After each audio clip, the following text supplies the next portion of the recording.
Olá, alunos. Eu sou o professor Ricardo Falcão, de Sociologia. Atualmente eu trabalho na Rede Estadual de Ensino de Minas Gerais. Hoje, junto com a equipe de Ciências Humanas, eu trago para vocês uma aula com o seguinte tema: Saberes e Ciências Humanas. Essa aula foi planejada e criada de forma interdisciplinar. Os professores que participaram dessa elaboração são professor Fernando de História, professor Márcio de Geografia e professor Felipe de Filosofia. Todos nós hoje vamos bater um papo muito gostoso e entender um pouco o que seja esse processo de uma aula interdisciplinar. Sejam todos muito bem-vindos a esse novo ciclo de aprendizagem do ano de 2022. Na aula de hoje nós iremos trabalhar uma coisa chamada habilidade. Mas antes de eu ler com vocês especificamente o que vem a ser essa habilidade, eu preciso esclarecer o que é a habilidade em si. A habilidade é um talento, uma aptidão, um dom que todos nós temos. Uma habilidade ela pode ser desenvolvida ou não. Para que uma habilidade se desenvolva, é necessário que ela tenha estímulos. Quanto mais eu estimulo uma habilidade, mais eu tenho condição de responder de uma maneira assertiva às situações do cotidiano e o próprio processo de ensino-aprendizagem na escola. Acompanhe comigo agora a leitura dessa habilidade. Analisar e comparar diferentes fontes e narrativas, expressas em diversas linguagens, com vistas à compreensão e à crítica de ideias filosóficas, processos, eventos históricos, geográficos, políticos, econômicos, sociais, ambientais e culturais. Vamos na primeira palavra, analisar. Vou citar um exemplo para vocês. A crise hídrica no Brasil é um fato, é um acontecimento. Como é que eu vou analisar? Eu vou desmembrar em porções. Onde é que está ocorrendo essa crise hídrica? Ela acontece sempre? Qual o estado que está acontecendo? Quais estações do ano? Eu vou procurar comparar. Essa crise hídrica já aconteceu outras vezes em períodos históricos distintos? Foi igual? Não foi? Há semelhanças? Há desigualdades? Fontes. Quem está me dando essa informação sobre a crise hídrica? De onde vem essa informação? Narrativa. Quem está me contando e como está me contando sobre esse fato e sobre esse acontecimento? E linguagens. Esse fato, esse acontecimento chegou a mim através de quê?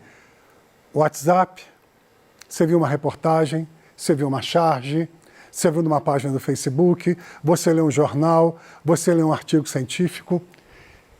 Essa habilidade hoje vai fazer o quê? Vai fazer com que nós tenhamos o quê? Mais perspicácia na hora que nós vamos lidar com certos acontecimentos. O objetivo dessa aula é dialogar e refletir sobre os diversos saberes da leitura da realidade social. O que seria isso? Diversos saberes. Eu sou professor de Sociologia, eu tenho um olhar sobre a realidade social. O professor Fernando de História, ele tem um outro olhar diferenciado sobre a realidade social. O professor Felipe, da mesma forma. Na Filosofia, ele vai ter um outro olhar. E o professor Márcio, da Geografia, também vai ter um outro olhar sobre a realidade social.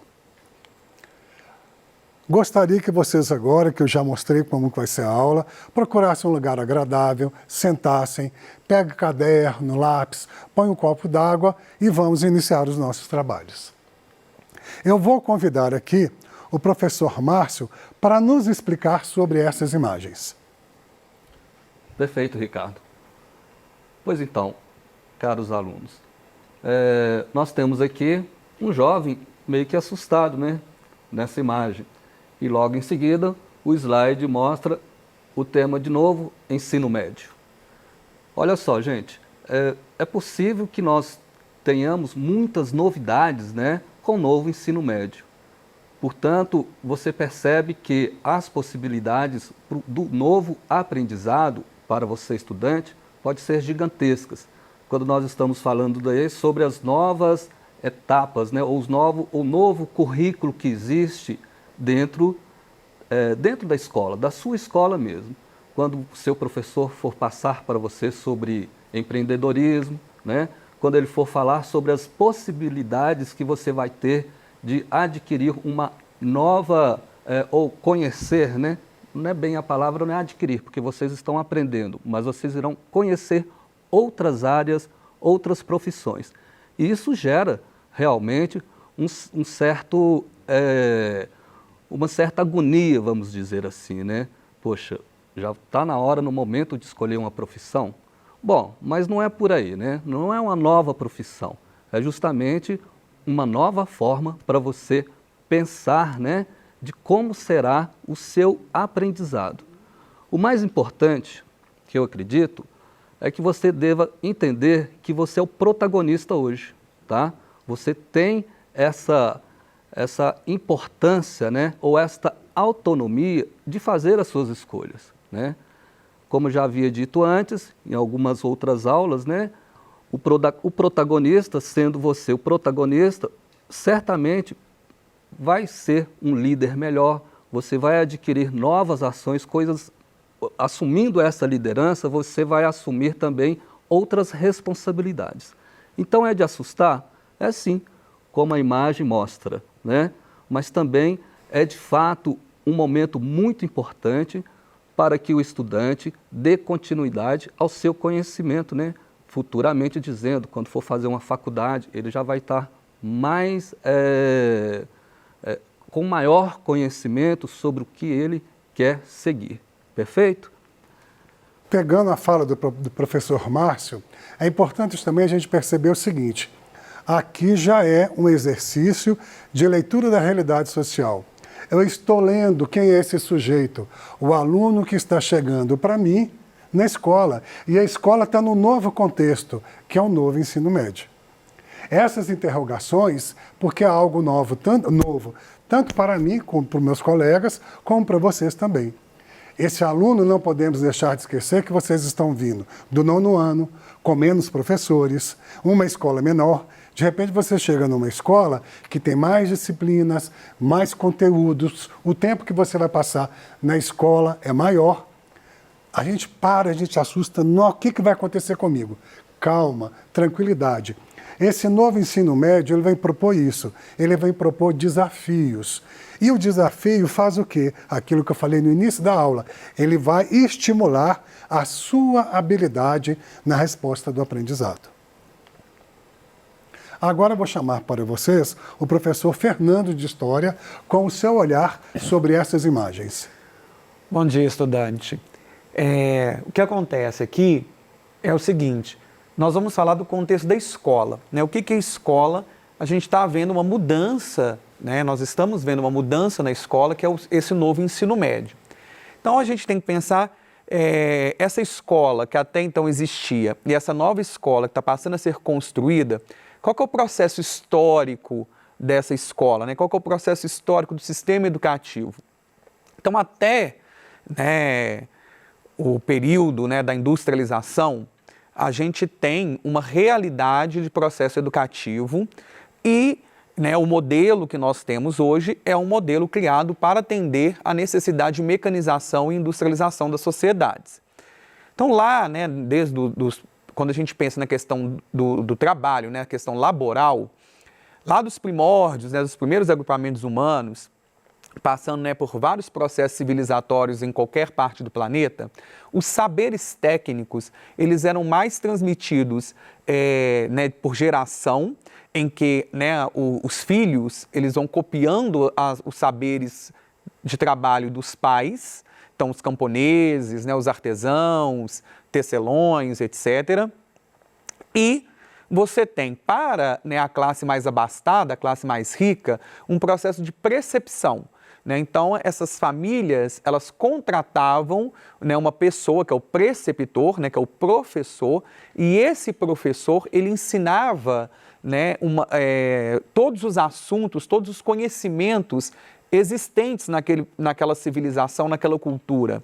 E aqui, então, esse preceptor, ele era uma pessoa com um conhecimento bem amplo de todas as áreas de conhecimento que a gente, né, conhece como áreas de conhecimento hoje, e aí ele passava isso para essas crianças dessa família. Tá? Aí essas crianças viravam adultas, geralmente, né, vão estar nos meios de liderança daquela sociedade e vão reproduzindo para os seus descendentes também, né, esse processo de formação cultural, esse processo de formação científico.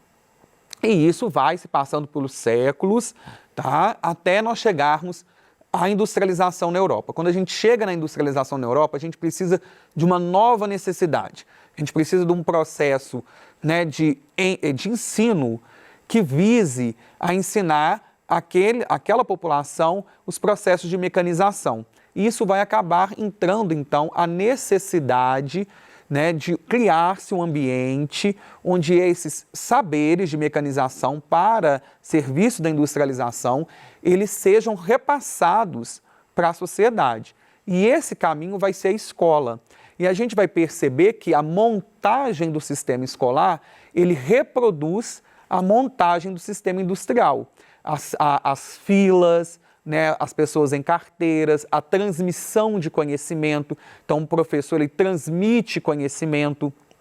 Então, para atender a necessidade daquela época, a escola, a sala de aula, ela foi construída dessa forma. Com o passar do processo industrial, né, das qualidades técnicas, do desenvolvimento tecnológico e da própria mudança que a industrialização ela traz para as sociedades contemporâneas, a escola foi também mudando, né? Então ela vai tirando um pouco esse processo mecânico do ensino e vai trazendo o processo do protagonismo do aluno, né, do protagonismo juvenil para dentro da sala de aula e retirando essa ideia de professor transmissor de conhecimento para professor que vai coordenar, né, o conhecimento que o aluno traz da sua realidade para adicionar ali, interagir com o conhecimento científico que a escola quer transmitir, que a escola tem que passar, que é o que a gente chama de currículo. Então, esse conhecimento, ele vai, né, ser unificado ali. E aí, nesse processo, para nós finalizarmos, a gente vai entender a segunda imagem, que é a garotinha olhando para o mapa-mundi. Por quê? Porque a escola, ela transmite saberes e esses saberes, eles estão vinculados a uma ideia de sociedade, a uma ideia do que você quer construir para uma nação. Então, né, a gente tem ali uma escolha, a gente tem escolhas desses processos. Então, esse olhar pelo mundo é um olhar daquela sociedade. Então, cada sociedade ela tem um olhar diferenciado. Cada país, né, cada classe social, ela vai ter um entendimento de mundo diferenciado e também, né, a gente tem a classe dominante querendo transmitir uma ideia de conhecimento para todas as outras classes, ok? E lembrando, gente, o óculos tem um simbolismo muito especial para nós. Até pouco tempo atrás você tinha um óculos para longe, um óculos para perto, um óculos para quando você está dirigindo. Hoje, o que seria essa nova proposta do ensino médio? Em vez de olhar só com óculos da filosofia, só com óculos da geografia, só com óculos de história, nós vamos olhar com óculos multifocal. Esse mesmo óculos vai permitir que a gente tenha acesso a várias visões da realidade social que nos cerca. Agora o professor Felipe vai falar sobre os tipos de conhecimento. Saudações, estudantes. Fica fácil aqui eu, de modo breve, falar a questão dos tipos de conhecimento, principalmente depois que o Fernando e o Márcio comentou dentro desse registro de um novo currículo, porque dentro da escola a gente vai ter todos esses conhecimentos misturados e que vão formar a nossa identidade, né? Pensando no protagonismo do estudante, na bagagem que o estudante já traz para dentro da escola, sendo que agora é um registro não de transmissão de conhecimento, mas de fazer essa integração nas relações de ensino-aprendizagem, a gente acaba encontrando todos esses conhecimentos e vários outros e percebendo como eles são fundamentais para formar quem a gente é, já que a gente está lidando com formação de pessoas. Então, de um modo assim muito breve, quando a gente fala de saberes populares, o senso comum, que é um tipo de conhecimento mais espontâneo, que a gente herda da tradição na qual a gente está inserida, na região onde a gente vive, com as experiências diárias que a gente tem, que é um tipo de saber que ele, às vezes, é ambíguo, pouco crítico, mas ele é absolutamente o suficiente para a gente lidar com as demandas do dia a dia e, por isso, favorece toda a integração nas relações que a gente estabelece. Quando a gente fala de um saber mítico, que geralmente a gente associa a uma ancestralidade, a um passado, e a gente ainda tem ele com novas roupagens hoje em dia, ele é absolutamente fundamental também quando a gente fala em quem a gente é hoje em dia. O saber mítico ele parte de uma crença de trazer uma segurança para o estabelecimento do ser humano na realidade, diante dos fenômenos culturais e naturais também. A gente tem, por exemplo, o ritual, né, que é uma concretização desse mito. Ele é mais calcado nessa crença, sem uma criticidade mais elaborada, mas ainda assim fundamental para constituir quem a gente é. Um saber teológico também, ele é muito presente em nossa sociedade. Ele, né, talvez o que mais evidencia quando a gente fala disso é a questão da fé, que é um motor fundamental para estabelecer esse tipo de conhecimento. Tradicionalmente tem um texto sagrado que é a partir dele que as diretrizes e valores que fundamentam aquela religião ou crença vai ser estabelecida e no final das contas mostra e molda o nosso caráter, os nossos valores para aquele que é fiel daquela crença, daquela religião. O saber filosófico, ele tende a ser mais universalizante, né? Ele vai contrário a essa demanda de fragmentação da realidade. Então ele vai na raiz dos problemas, ele transita entre os conhecimentos, muitas vezes problematizando e fundamentando as outras áreas do conhecimento e tendo como método evidente um método racional, um método crítico para estabelecer essas verdades provisórias que a gente vai angariando nessas pesquisas. E o conhecimento científico, o saber científico, que também é lógico e rigoroso no que diz respeito à sua metodologia, trabalha a partir de hipóteses que são testáveis e na medida que qualquer um pode testar conhecimento, sabendo o que está em jogo ali, a gente pode tornar aquilo um axioma, uma lei e é algo que é indispensável para nós levarmos a vida que a gente leva hoje com o tipo de conhecimento que a gente quer para a nossa emancipação enquanto espécie. E na escola, para finalizar, a gente vai encontrar todos esses conhecimentos interagindo, porque eles moldam quem a gente é e é a partir dessa relação que a gente apreende e produz mais conhecimento, problematizando e consolidando eles na medida que é fundamental para a gente se tornar quem a gente é. Observem agora essa imagem. São vários olhos em posições diferenciadas. E em cima está escrito várias formas de ver o mesmo objeto de estudo. Lembra que no início da aula eu falei com vocês que a gente estava com uma proposta de ter vários olhares sobre a mesma realidade social? Foi o que nós fizemos aqui. Professor Felipe, professor Márcio, professor Fernando e eu trouxemos para você uma análise de qual objeto de estudo? Você, aluno, o ensino médio e a escola. E o que a escola proporciona? A escola nos proporciona uma visão de mundo mais ampla. Por isso que esse novo ensino médio traz tantos desafios, não só para vocês, alunos, mas professores também, porque nós vamos ter que dialogar com os nossos pares. A escola não vai ser estruturada mais da forma como era. Então nós vamos ter que criar o quê? Novas alternativas de ensino. Já botando a mão na massa, eu convido para vocês o seguinte. Anotem esse link desse jogo. Esse jogo nós vamos trabalhar tipo de conhecimento. Uma nova proposta do novo ensino médio. Isso aqui pode ser perfeitamente uma prova. Através do seu score, como você vai respondendo as questões deste jogo, eu vou avaliar se você teve ou não um processo de ensino-aprendizado satisfatório. É essa dinâmica que nós estamos falando. Então é um protagonismo nosso, professores, e de você enquanto aluno. Chegue até nós e fale, olha, gostaríamos de uma aula assim, assim, assim. Será que a gente não poderia trabalhar esse assunto de outra forma? Porque o saber, gente, o saber é diverso e ele é amplo. Mas guardem, em alguns momentos nós conversamos uns com os outros. Essa é a nova proposta do ensino médio. É esse desafio que é trazido para todos nós, né? Gostaria de agradecer a presença de todos. Agora os nossos colegas, né, os meus colegas, também vão despedir de vocês. Aguardo vocês no próximo encontro, que continuaremos a falar sobre isso. Gente, muito obrigado pela presença, pela atenção e a gente se vê mais adiante. Muito obrigado a todos, gente. Um grande abraço. Muito obrigado e que vocês estejam gostando das nossas aulas. E guardem, o desafio faz a gente crescer. O novo faz a gente buscar novas alternativas. E isso é o grande desafio da vida. Abração para vocês.